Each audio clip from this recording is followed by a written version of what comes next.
Charlotte's Web, Chapter 13, Good Progress. Far into the night, while the other creatures slept, Charlotte worked on her web. First, she ripped out a few of the orb lines near the center. She left the radial lines alone, as they were needed for support. As she worked, her 8 legs were a great help to her. So were her teeth.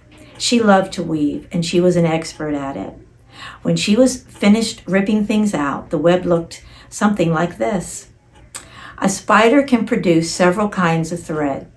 She uses a dry, tough thread for foundation lines, and she uses a sticky thread for snare lines, the ones that catch and hold insects. Charlotte decided to use her dry thread for writing the new message. If I write the word terrific with sticky thread, she thought, every bug that comes along will get stuck in it and spoil the effect.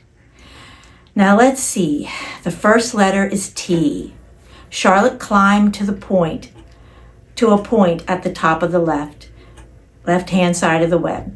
Swinging her spinnerets into position, she attached her thread and then dropped down. As she dropped, her spinning tubes went into action and she let out thread. At the bottom, she attached the thread. This formed the upright part of the letter T. Charlotte was not satisfied, however. She climbed up and made another attachment right next to the first.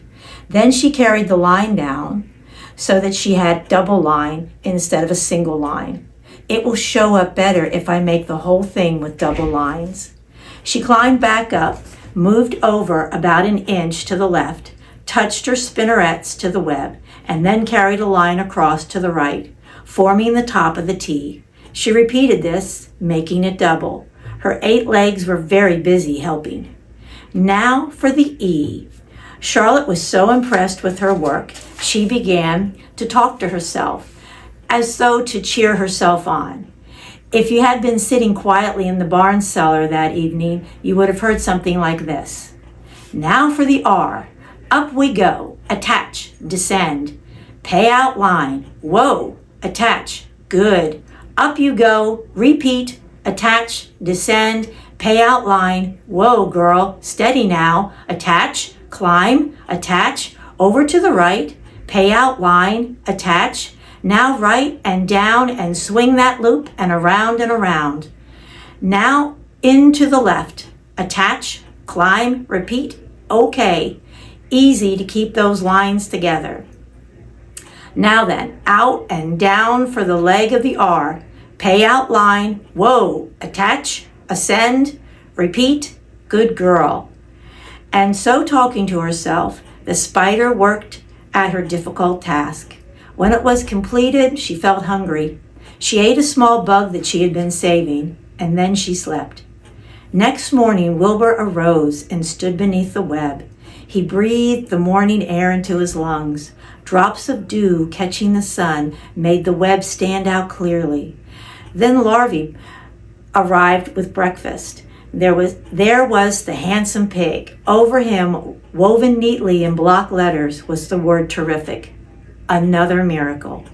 Larvae rushed and called Mr. Zuckerman. Mr. Zuckerman rushed and called Mrs. Zuckerman. Mrs. Zuckerman ran to the phone and called the Orables. The Orables climbed into their truck and hurried over.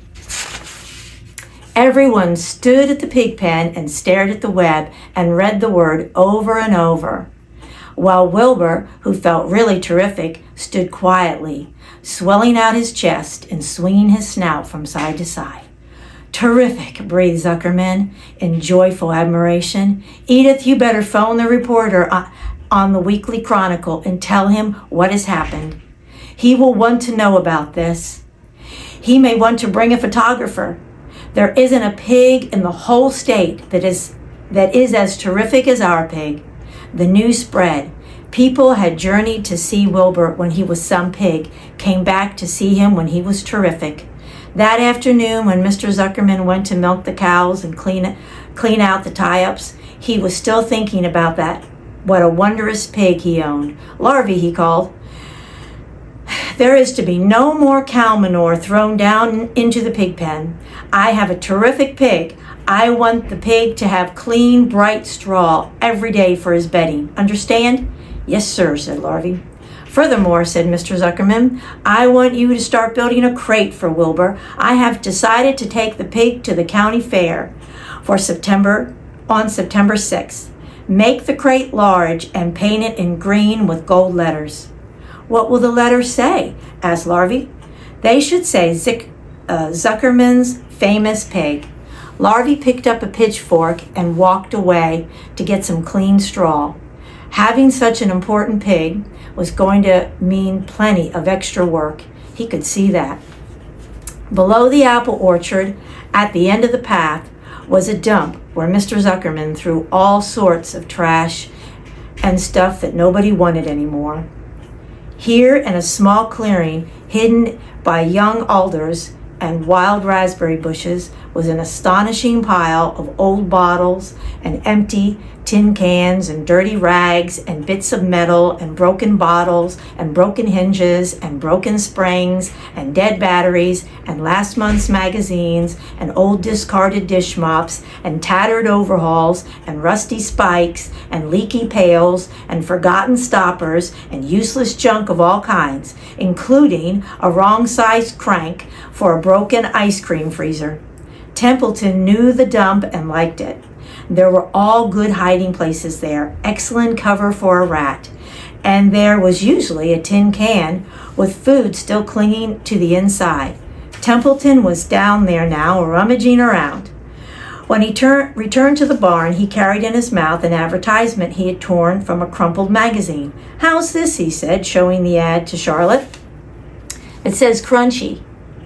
Crunchy would be a good word to write on your web." "Just the wrong idea," replied Charlotte. "Couldn't be worse. We don't want Zuckerman to think Wilbur's crunchy. He might start thinking about crisp, crunchy bacon and tasty ham. That would put ideas into his head. We must advertise Wilbur's noble qualities, not his tastiness. Go get another word, please, Templeton." The rat looked disgusted, but he sneaked away to the dump and was back in a while with a strip of cotton cloth. "How's this?" he said. "It's a label off of an old t-shirt." Charlotte examined the label. It said pre-shrunk. "I'm sorry, Templeton," she said, "but pre-shrunk is out of the question. We want Zuckerman to think Wilbur is nicely filled out, but not all shrunk up." "I'll have to ask you to try again." "Oh, what do you think I am, a messenger boy?" grumbled the rat. "I'm not going to spend all my time chasing down to the dump after advertising material." "Just one more, please," said Charlotte. "I'll tell you what I'll do," said Templeton. "I know where there's a package of snowflakes at the woodshed. It has writing on it. I'll bring you a piece of the package." He climbed the rope that hung on the wall and disappeared through a hole in the ceiling. When he came back, he had a strip of blue and white cardboard in his teeth. "There," he said triumphantly. "How's that?"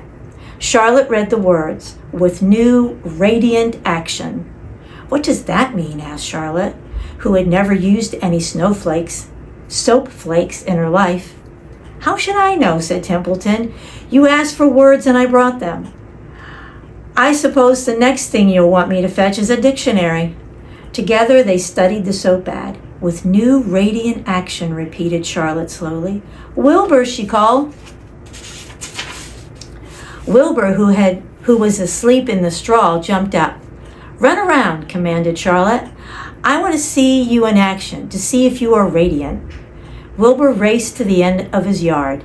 "Now back again, faster," said Charlotte. Wilbur galloped back. His skin shone. His tail was a fine, tight curl in it. "Jump in the air," cried Charlotte. Wilbur jumped as high as he could. "Keep your knees straight and touch the ground with your ears," called Charlotte. Wilbur obeyed. "Do a backflip and a half twist in it," called Charlotte. Wilbur went backwards, writhing and twisting as he went.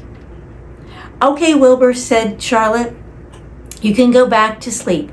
"Okay, Templeton, the soap ad will do, I guess. I'm not sure Wilbur's action is exactly radiant, but it's interesting." "Actually," said Wilbur, "I feel radiant." "You do?" said Charlotte, looking at him with affection. Well, you're a good little pig, and radiant you shall be. I'm in this thing pretty deep now, and I might as well go the limit. Tired from his romp, Wilbur lay down on the clean straw. He closed his eyes. The straw seemed scratchy, not as comfortable as the cow manure, which was always delightfully soft to lie in. So he pushed the straw to one side and stretched out in the manure. Wilbur sighed. It had been a busy day, his first day of being terrific. Dozens of people had visited his yard during the afternoon, and he had had to stand and pose, looking as terrific as he could.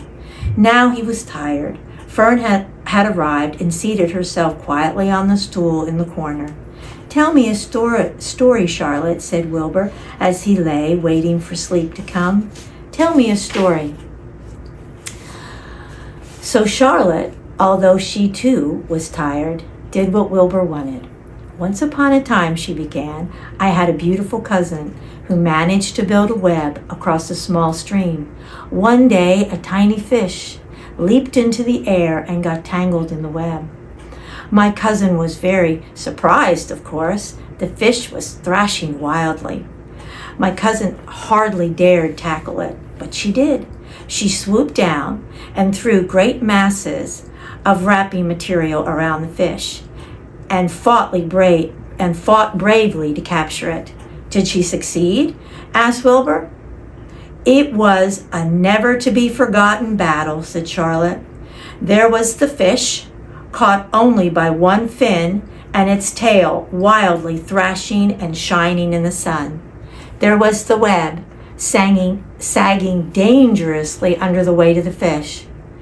"How much did the fish weigh?" asked Wilbur eagerly. "I don't know," said Charlotte. "There was my cousin, slipping in, dodging out, beaten mercilessly over the head by the wildly thrashing fish, dancing in, dashing out, throwing her threads and fighting hard. First she threw a left around the tail. The fish lashed back. Then a left to the tail and a right to the midsection. The fish lashed back. Then she dodged to one side and threw a right and another right to the fin.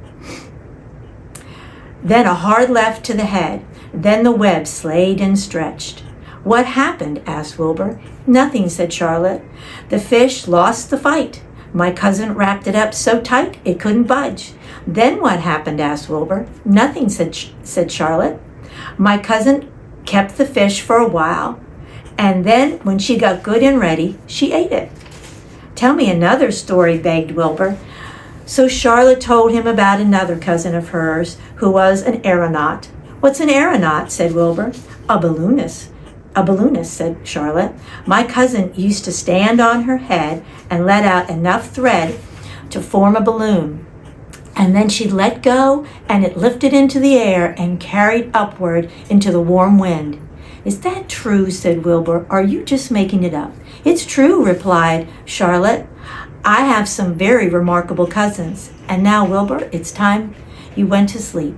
"Sing something," begged Wilbur, closing his eyes. So Charlotte sang a lullaby while crickets chirped in the grass and the barn grew dark. This was the song she sang. "Sleep, sleep, my love, my only, deep, deep in the dung and the dark. Be not afraid and be not lonely. This is the hour when frogs and thrushes praise the world from the woods and rushes. Rest from care, my one and only, deep in the dung and the dark." But Wilbur was already asleep. When the song ended, Fern got up and went home.